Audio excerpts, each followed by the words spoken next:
오늘 말씀은 열왕기하 11장 1절부터 5절까지의 말씀입니다. 열왕기하 11장 1절부터 5절까지의 말씀인데요. 제 성경은 581쪽입니다. 열왕기하 11장 1절부터 5절까지의 말씀입니다. 제가 먼저 읽고 우리 성도님들 한 절 읽고 교독하고 마지막에 같이 읽겠습니다. 아하시아의 어머니 아달랴가 그의 아들이 죽은 것을 보고 일어나 왕의 자손을 모두 멸절하였으나 요람 왕의 딸 아하시아의 누이 여호셰바가 아하시아의 아들 요아스를 왕자들이 죽임을 당하는 중에서 빼내어 그와 그의 유모를 침실에 숨겨 아달랴를 피하여 죽임을 당하지 아니하게 한지라. 요아스가 그와 함께 여호와의 성전에 6년을 숨어 있는 동안에 아달랴가 나라를 다스렸더라.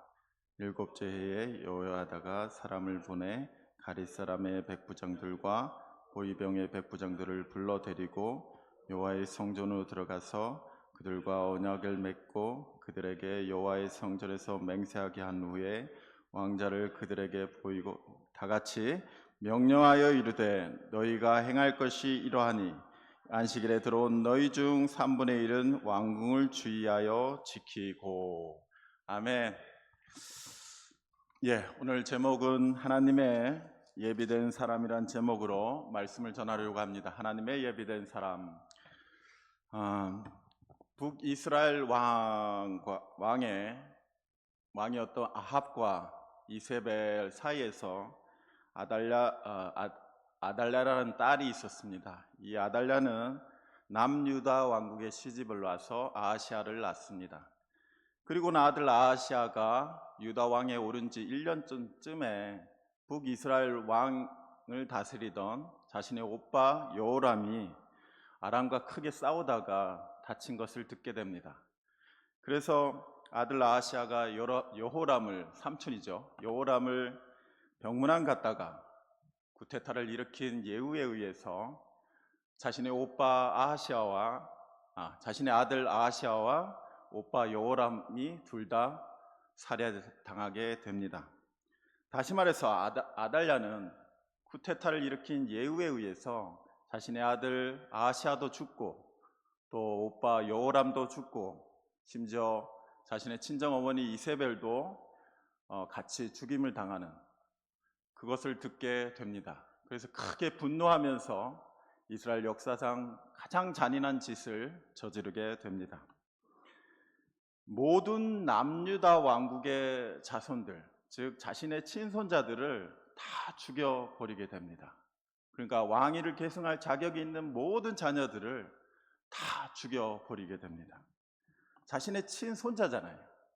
그러니까 반인륜적인 짓을 저지른 거죠. 자신의 정치적 입장을 위해서 그 왕위를 이을 자격이 있는 모든 자녀들을 다 죽여버린 것입니다. 여러분, 아달랴는 이세벨과 아합의 딸입니다. 그래서 그런지 몰라도 세상 왕들이 하던 짓을 그대로 똑같이 저지른 것입니다. 그런데 이런 아달랴의 악행은 영적으로 생각해 보면 하나님의 약속을 깨뜨리려는 그 사단 마귀의 계략과 같습니다. 다윗 후손에게 왕위가 영원할 것이다, 이런 약속을 다윗에게 주셨는데 그 하나님의 주신 약속을 무참히 파괴하는 것은 아달랴의 악행을 뒤에서 이용하려는 사단 마귀의 전략인 것입니다. 이것은 마치 모세 시대에 태어난 아이들을 다 죽여버리라고 명령했던 그 애굽의 바로처럼, 또 예수님이 이 땅에 오실 때 1살 남자아이를 다 죽여버리라고 명령했던 헤롯 왕처럼 하나님의 계획을 망가뜨리려는 사단의 계략인 것입니다. 하지만 이런 인간의 악함과 그 사탄의 계략에도 하나님께서는 모세를 구하시듯 또 아기 예수님을 구하시듯 전 인류를 위한 구원의 길을 여시듯 1살짜리 아기 요아스를 살리심으로 구세주 우리 주 예수님의 족보가 끊길 엄청난 위기를 역전시켜서 다윗 왕조를 이어가셨습니다. 만약 여러분 이렇게 여기서 죽었다면, 요아스마저도 다 죽어버렸다면, 이렇게 유다 왕가의 대가 끊겼다면 예수님, 즉 전 인류를 위한 우리 구원의 길이 완전히 막히게 되는 것입니다. 그런데 다 끊어질 것 같은 예수님의 족보에 지푸라기 같은 소망이 생깁니다. 뭐냐? 바로 우리 하나님께서 그 상황을 역전시킵니다. 하나님께서 하나님의 예비된 사람을 통해서 그 최악의 위기를 역전시킨 것입니다. 바로 그 일을 위해서 쓰임받은 하나님의 예비된 사람, 첫 번째는 여호쉐바입니다. 여호쉐바, 남유다 왕국의 아하시아 왕의 배다른 여동생 여호쉐바 공주가 1살짜리 조카 요아스를 간신히 빼내어 가지고 자신의 침대 밑에 숨깁니다. 2절입니다. 우리 2절에 한번 읽겠습니다. 요람 왕의 딸 우리 아시아의 누이 여호쉐바가 아시아의 아들 요아스를 왕자들이 죽임을 당하는 중에서 빼내어 그와 그의 유모를 침실에 숨겨 아달랴를 피하여 죽임을 당하지 아니하게 한지라. 3절 더 읽겠습니다. 요아스가 그와 함께 여호와의 성전에 6년을 숨어 있는 동안에 아달랴가 나라를 다스렸더라. 여러분 여기서 보시는 것처럼 1살짜리 아기 요아스를 그 여호쉐바가 그 다 죽여버리는 그 살벌한 그 시대에 그 순간에 이 아기 조카를 한 명을 요아스를 빼내어 그의 침실에 이렇게 숨겨 보호합니다. 그러고 나서 어떻게 됩니까? 이 왕궁의 침실, 이 고모의 침실 거기서부터 다시 뭐예요?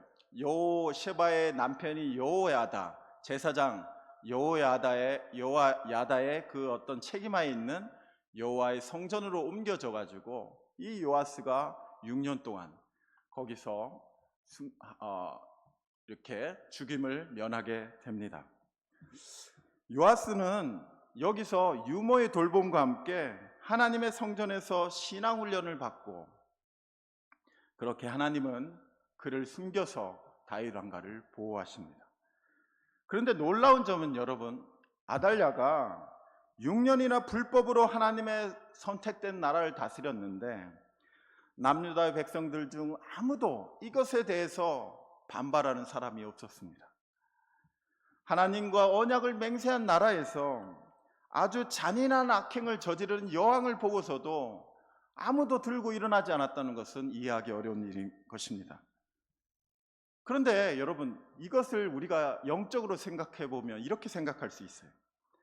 아마도 그 당시 백성들은, 그 당시 사람들은 아달랴의 통치를 따를 정도로 타락했거나 혹은 어느 정도 경제적 성장을 이루었기에 하나님의 말씀이 짓밟히는데도 불구하고, 하나님의 뜻이 짓밟히는데도 불구하고 그 현실에 이 사람들이 만족하며 살았다는 것입니다. 즉 하나님의 말씀에 정면으로 부딪히는 불의한 시대에 대해서 모두가 모른 채하며 살아간 시대인 것입니다. 대단히 영적으로 큰 위기의 시대였던 것입니다. 우리가 여러분 진심으로 거듭난 그리스도인이라면 어느 시대 어느 공간에 살아가든지 영적인 사탄의 마귀의 그 공격을 우리가 충분히 감지할 수가 있습니다. 영적인 눈이 보이기 시작하는 거죠. 언제든지 사탄은 하나님의 나라를 억제하고 깨뜨리려고 온갖 계획들을 이렇게 온 힘을 기울입니다. 하지만 그럼에도 불구하고 하나님께서 숨기시고 보호해 주시는 하나님의 거룩한 백성들이 있음을 우리는 믿어야 합니다. 왜냐하면 여러분, 엘리야 시대 하나님께서 그 오목한 아합 시대에도, 그 오목한 아합 시대에도 하나님께서 바알에 무릎 꿇지 않는 7,000명을 숨기셨듯이 하나님께서는 이 세상이 오목할지라도 그 시대에도 하나님께서는 바알에게 무릎 꿇지 않는, 세상에게 무릎 꿇지 않는 세상의 논리에 무릎 꿇지 않는 그런 7천 명을 숨겨놓고 보호하고 계시다는 사실입니다. 그것을 우리는 믿어야 됩니다. 지금 우리 반석교회에도 그런 분들이 있을 줄로 믿습니다. 엘리야 시대 바알에 무릎 꿇지 않는 7천 명의 사람들을 하나님께서 예배하셨듯이 현재 우리 성도님들 가운데도 분명히 있다고 믿습니다. 세상이 영적으로 어렵고 하나님의 사람들이 불의에 타협하고 침묵하고 아무런 반응 없이 살아가는 것 같아도 우리 하나님은 세상에 타협하지 않는 그 7천 명을 오늘도 숨겨주시고 예비하심을 우리는 우리 자신이 믿어야 할 줄로 믿습니다. 그렇기 때문에 오늘 하루가 너무나 괴롭고 힘들어도 하나님은 자신의 뜻을 이루시며 인간의 연약함을 통해서 일하시는 분이심을 우리는 그런 하나님이심을 깨달아야 됩니다.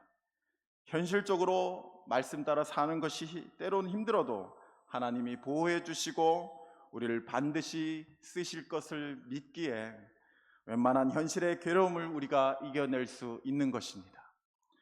이럴 때 항상 하나님은 자신의 계획을 위해 하나님 나라를 위해 오늘 우리 시대에도 자신의 사람들을 예비하고 계십니다. 바로 하나님이 예비하신 사람, 즉 오늘 우리가 보고자 하는 첫 번째 사람이 여호셰바입니다. 여호셰바는 하나님 나라를 위해서 하나님께서 예비하신 사람입니다. 사탄은 하나님을 떠난 사람들, 또 하나님을 모르는 사람들이 저지른 악을 통해서 악을 뒤에서 이용하여 하나님의 계획을 무너뜨리려고 무참하게 이를 계획합니다. 예수님 시대 유대인들이 예수님을 십자가에 못 박았을 때에 모두가 사탄 마귀의, 영적으로 생각하면 사탄 마귀의 승리라고 믿었지만 그 참혹한 십자가 죽음을 우리 하나님은 반대로 역전시키셨습니다.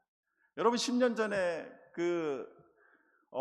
패션 오브 크라이스트 영화 한번 생각해 보시면, 이 준비는 못했는데 예수님이 십자가에 돌아가시고 그 여인으로 형상화된 사탄에 대해서 사탄이 이 여인으로 형상화돼 가지고 이렇게 합니다. 위에서 찍었는데 그 여인이 자신이 이겼다고 생각했지만 위를 보고 막 소리를 지릅니다. 내가 졌다라고.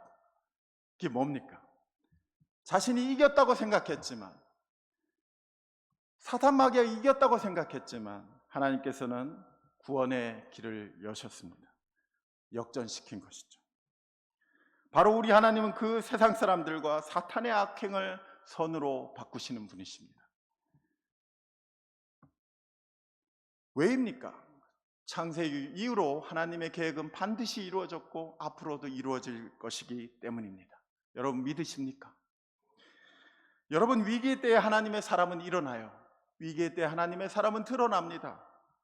우리 한반도 조상들이 나라가 위협받을 때마다 전국 각지에서 위병들이 일어나가지고 나라를 구했듯이, 또 선조가 도망가고 폭정을 행해도 이순신이 있어서 일본 침략을 막았듯이 하나님은 위기의 때에 하나님의 사람을 일으키시고 드러내십니다. 오늘 본문에서는 여호셰바가 바로 예비되고 준비된 드러난 하나님의 사람이었습니다. 작은 일이었죠. 근데 심각하게 위험한 일이었죠. 근데 하나님께서 예비하신 사람이었습니다. 성도 여러분, 저와 여러분은 하나님의 때에 귀하게 쓰임받기 위하여 우리는 지금 말씀과 기도로 준비하고 있는 것입니다. 반석교회에서 교회 헌신과 전도와 이웃 봉사를 통해서 오늘 우리는 지금 이 시간 가운데도 훈련받고 있는 것입니다. 누가 가서 하나님의 일을 감당할까? 전도해야 되는 그런 기회에 이런 물으심에 대해서 우리 성도님들이, 주님 제가 여기 있겠습니다. 제가 여기 있습니다. 우리 교회가 여기 있습니다. 우리를 써주시옵소서. 이렇게 고백할 수 있는 우리 성도님들 다 될 수 있기를 축원합니다. 앞으로 교회의 많은 일에 우리 성도님이 준비된 일꾼처럼 하나님 나라의 역사에 동참하며 하나님의 일하심에 쓰임받는 성도님들 다 되시길 축원합니다. 두 번째로 하나님의 예비된 사람은 여호야다입니다. 준비된 하나님의 여종이자 공주였던 여호셰바의 남편이자 남유다의 제사장이었습니다. 여호야다는 하나님의 때를 위해서 6년을 기다립니다. 다시 말해서 여호야다처럼 하나님을 믿는 사람은, 그리스도인들은 인내해야 한다는 사실입니다. 여러분, 그리스도인들은 인내해야 됩니다. 4절입니다. 우리 4절입니다. 제가 읽겠습니다. 눈으로 따라와 주십시오. 일곱째 해에 여호야다가 사람을 보내 가릿 사람의 백부장들과 호위병의 백부장들을 불러 데리고 여호와의 성전으로 들어가서 그들과 언약을 맺고 그들에게 여호와의 성전에서 맹세하게 한 후에 왕자를 그들에게 보이고. 아멘. 여러분, 제사장이면서도 공주 여호셰바의 남편 여호야다가 왕자 요아스를 보호하며 6년이나 버틴 이유가 무엇일까요? 자기 아내의 조카였을까요? 여호야다는 제사장으로서 아달랴가 다윗 왕가의 자손들을 다 죽이고 통치자가 된 것이 하나님의 뜻임을 분명히 알았을 것입니다. 누구보다도 하나님을 잘 믿었고 또 모세 율법을 잘 알았던 제사장이었기에 아달랴의 학살과 쿠데타는 정치적으로도 또 영적으로도 분명히 잘못된 것을 여호야다는 알았을 것입니다. 여호야다는 신앙인으로서 또한 제사장으로서 분노하면서 바로 반기를 들고 목숨을 걸고 싸웠을 수도 있었습니다. 그렇잖아요, 그렇죠? 여호야다가 이런 신앙인이라면 분명히 싸웠을 수도 있었어요. 그런데 여러분, 그때 달라들었다면 어떻게 됐을까요? 여호야다뿐만 아니라 부인 여호셰바, 조카 그 요아스까지 다 아달랴한테 죽임을 당했을 것입니다. 그런데 여호야다는 하나님의 뜻을 이루기 위해서 6년을 꼬박 인내하며 준비합니다. 여러분, 여호야다가 6년이 짧은 게 아니잖아요. 여러분, 6년 깁니까? 6년 진짜 깁니다. 엄청 깁니다. 그렇죠?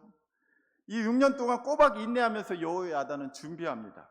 7년째가 되었을 때 백부장들의 마음이 여호야다 자신에게 돌아선 것을 이 여호야다가 발견합니다. 그때쯤 여호야다는 하나님의 때가 왔다라고 믿었을 것입니다.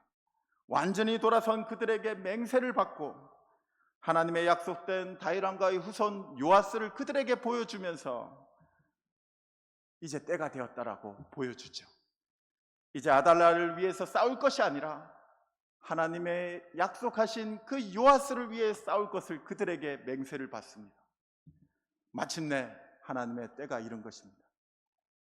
로마서 5장 4절은 이렇게 말씀합니다. 여러분, 5장 4절 다 같이 읽겠습니다. 시작. 인내는 연단을, 연단은 소망을 이룬 줄 알미로다. 여러분, 인내는 연단을, 연단은 소망을 이룬 줄 알미로라. 너무 잘 아시죠? 이런 시가 있죠. 한 송이의 국화꽃을 피우기에 봄부터 소쩍새는 그렇게 울었나 보다. 여러분, 이 시의 뜻이 뭡니까? 그 긴 겨울 동안 아름다운 꽃을 피우기 위해서 얼마나 그 긴 겨울 동안 이 기다림, 인내하며 준비했는지 그걸 보여주는 거예요. 그래서 인내는 연단을, 연단은 소망을 이룬 줄 알미라. 여러분, 우리 인생 또한 맞습니다. 우리의 인생에서 인내가 없는 성공은 하나도 없어요. 우리가 이 땅에서 예수님을 인내하면 처음에 인내는 연단을 낳고 우리가 인내하면 우리가 어떻게 됩니까? 예수님의 좋은 군사로 변하고 또 그 연단은 소망을 낳는다 그랬죠. 결국엔 어떻게 됩니까? 예수님을 닮은 그런 영적 성장이 이루어지게 된다는 것입니다. 우리는 모든 것에 인내할 필요가 있다는 거예요. 성도 여러분, 우리 인생은요, 이 로마서 5장 4절의 말씀과 거의 일치합니다. 작년에 노년에 우리 성도님들은 잘 아시죠? 인내하지 않고는 아무것도 이룰 수 없다는 것을. 뭔가를 이룬 청년들이 자신의 꿈을 위해서 준비하고 또 준비하고 인내하고 결국엔 그 꿈을 이뤘을 때 나중에 이제 이렇게 자신의 간증처럼 얘기하잖아요. 여러분, 이 봉천동에도 얼마나 많은 청년들이 좋지 않은 집에서 살아간 줄 아십니까? 그 청년들이 왜 그럽니까? 집을 떠나가지고 인내하는 거죠. 꿈을 위해서 인내하는 거죠. 여러분, 중년이 되었다고 해서, 노년이 되었다고 해서 인내할 것이 없는 것이 아닙니다. 여러분, 중년은 뭐 합니까? 노년을 준비하죠. 청년들을 키우죠. 노년분들은 뭐 하십니까? 천국의 상을 위해서 저 천국을 바라보면서 준비하시죠. 모든 세대가, 특히 그리스도인들에게 모든 세대는 하나님의 일을 위해서 인내하며 준비해야 됩니다. 그런데 여러분, 그럼에도 불구하고 그 당시에 불의와 억울함에 대해서 우리는 참지 못하고 원망하고 그동안 준비한 일들을 때때로 그르치기도 합니다. 그래서 위대한 하나님의 일이 지체되기도 하죠. 그런데 여러분, 이때 누구를 주인으로 삼느냐에 따라서 그 결과는 참으로 많이 바뀝니다. 자기 자신을 너무 믿는 사람들, 또 세상 질서를 너무 의지하는 분들, 그런 분들은 이러한 위기 때에 무너질 수밖에 없다는 거죠. 하나님의 일을 그르칠 수밖에 없어요. 하지만 하나님을 진심으로 믿고 하나님을 진심으로 바라보는 자는 그 삶의 어그러진 상황 속에서도 넘어져도 또 일어나는 오뚜기처럼 하나님의 일하심을 인내하며 준비할 수가 있게 되는 것입니다. 요즘 중국 청년들 사이에서 퍼지는 현상이 있다고 합니다. 우리는 가비지 세대입니다. 여러분, 중국 경제가 지금 많이 힘든 거 아시죠? 들어본 적이 있으시죠? 가비지가 이게 표면적으로 뜻으로 뭐냐면 쓰레기, 즉 우리는 버려진 세대다, 이런 겁니다. 그러자 중국 공산당이 기관지를 통해서 바로 반박을 합니다. 절대로 그럴 일 없다고. 중국의 미래는 밝다고. 그런데 중국 청년들은 전혀 공산당의 말을 믿지 않습니다. 오히려 중국 사람들 사이에서 경제적 침체로 인해 가지고 그 가비지란 말, 버려진 세대란 말이 확산되고 공감을 받고 있다고 합니다. 이게 뭐냐면 중국의 미래는 이제 망해가고 있다. 여러분, 중국이 얼마나 몇 %로 성장을 해왔습니까? 적어도 10%, 저번에는 8%, 7% 이렇게 엄청나게 성장을 해왔습니다. 그러다 보니까 이 세대가 이제는 그런 미래를 꿈꿀 수 없다. 국가가 망해가고 있을 것이다. 나도 망할 것이다. 이제는 답이 없다. 여러분, 이런 중국인들의 국가에 대한 절망이 어쩌면 우리 시대 그리스도인들과 비슷한지도 모르겠습니다. 우리 선배 세대, 60대 이상 우리 선배 세대 너무나 큰 부흥을 경험했기에 그 다음 따르는 40, 50대 이게 너무나 부담이 되는 거예요. 여러분, 산이 높으면 계곡이 깊잖아요.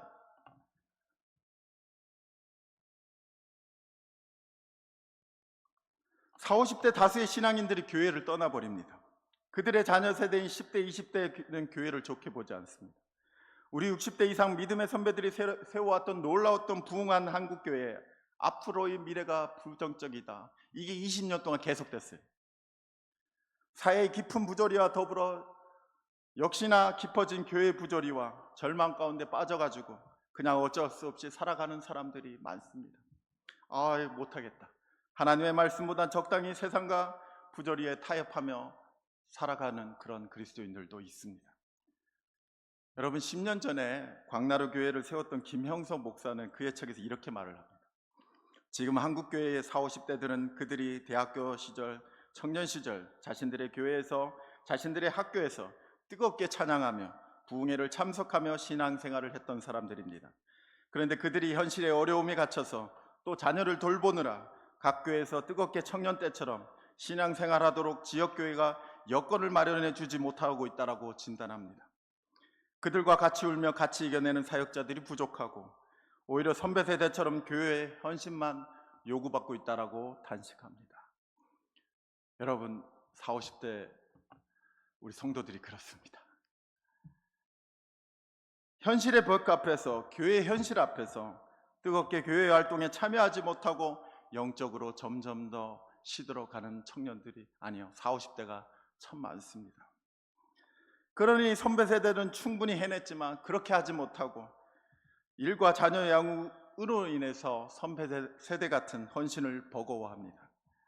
또한 오늘 우리 시대는 가정을 이루지 못하는 그리스도인이나 돌싱 같은 이들이 교회에서 자신 있게 교회 활동에 참여하지 못합니다. 이처럼 40, 50대의 부모가 된 그들의 자녀에게도 좋은 신앙적 모델을 전수해주지 못하는 현실이고, 또 신앙은 있지만 교회 안 나가는 가난한 신앙으로 교회 주변을 맴도는 세대가 돼버렸습니다. 이런 현실을 볼 때 한국 교회가 부정적인 결과만 예상됩니다. 특히 이들 세대의 자녀들은 주일학교에서 점점 줄어들고 있다 보니까 더욱더 한국 교회의 미래가 불안합니다. 여러분 동의하십니까? 하지만 여전히 그래도 우리 시대 교회는 희망이 있어요. 너무나 자주 잊어버리지만 성경 말씀 중에 영원히 함께하고 계신다는 임마누엘 하나님, 우리 주 예수 그리스도로 인한 소망 때문입니다. 어떤 사람이든 어떤 아이든 예수님을 인격적으로 만나면 너무나 불안했던 어둠의 삶은 거치고 소망이 생깁니다. 왜냐하면 예수님은요 진짜이기 때문입니다. 변하는 것 투성이고 영원하지 않는 것들 사이에서 예수님은 금과 다이아몬드보다 더 진짜인 강한 진짜이기 때문입니다. 사람은 진짜를 만나면 변합니다. 여러분 그러시죠? 우리가 왜 자꾸 교회에서 이렇게 조금 이렇게 삐딱합니까? 진짜 그리스도인 만나면 어떻게 됩니까? 우리가 갑자기 우리도 감동하죠. 진짜를 만나면 변합니다. 진짜를 만나면 감동을 받아요. 여러분 주일학교에서 저는 어린아이가 예수님을 인격적으로 만난 모습을 볼 때마다 그 많은 이 한국교회 현실을 이런 걱정들은 다 사라지는 것 같아요. 거기서 희망이 느껴져요. 전혀 예수님을 이렇게 회방하던 아이가 조금이라도 변할 때 거기서 희망이 느껴집니다. 한국교회 희망이 느껴져요. 여러분 지금 세종교회를 개척하여 15년째 목회를 하고 있는 제 목사이자 저희 신학교 동기 형님이 있는데, 이분은 인터넷 케이블 사업으로 엄청난 돈을 모았습니다. 기업체 사장이었어요. 근데 나중에 불황이 와가지고 그 돈을 다 날리고 가족을 등지고 이젠 다 끝났다고 생각해가지고 강가에 갔습니다. 차 안에서 이제 죽기 전에 라디오를 한번 들어보자 그래야 라디오를 틀었어요. 거기서 예수님 만났습니다. 목사님 설교를 듣고, 그리고 신학교 와가지고 목사가 되었습니다. 여러분 이처럼 예수님을 만나면 죽어가던 사람에게 변화가 일어납니다. 진짜를 만나면 엄청난 변화가 일어납니다. 바로 거기에서 우리 반석교회와 주일학교와 또 한국교회 희망이 있는 것이죠. 세상적인 평가로 좌절할 수 있지만 이런 한 사람 한 사람의 인격적인 변화를 통해서 우리는 소망을 가질 수가 있는 것입니다. 또한 우리는 우리 삶의 한복판에서 세뇌되어지는 이 땅의 논리에 대해서 우리가 저항할 수 있는 것이죠. 역전을 꿈꿀 수가 있는 것이죠. 한국교회의 미래도 한국교회가 지금의 40, 50대를 잘 서포트해 주지 못하지만 그래도 역전을 꿈꾸고 희망을 꿈꿀 수 있는 것은 예수님으로 인한 소망 때문입니다. 또 개인적으로 우리가 혹시 여러 가지 깊은 죄악 때문에 잠겨 있을지라도 거기에 우리가 저항할 수가 있는 것입니다. 비로소 이렇게 우리가 예수님을 바라볼 수만 있다면 우리는 인내할 수가 있는 것이죠. 여호야다처럼 인내하며 하나님을 기다릴 수가 있는 것입니다. 우리는 예수님을 믿고 바라보며 인내해야 된다는 것이죠. 인내하면서 준비해야 됩니다. 여러분 준비하고 계십니까? 중년이 되었고 노년이 되었다고 해가지고 준비할 게 없는 게 아닙니다. 하나님의 일을 위해서 준비하고 계십니까? 우리 성도님들 예수님을 항상 바라보면서 하나님의 때를 준비하는 우리 성도님들 다 되시길 축원합니다. 말씀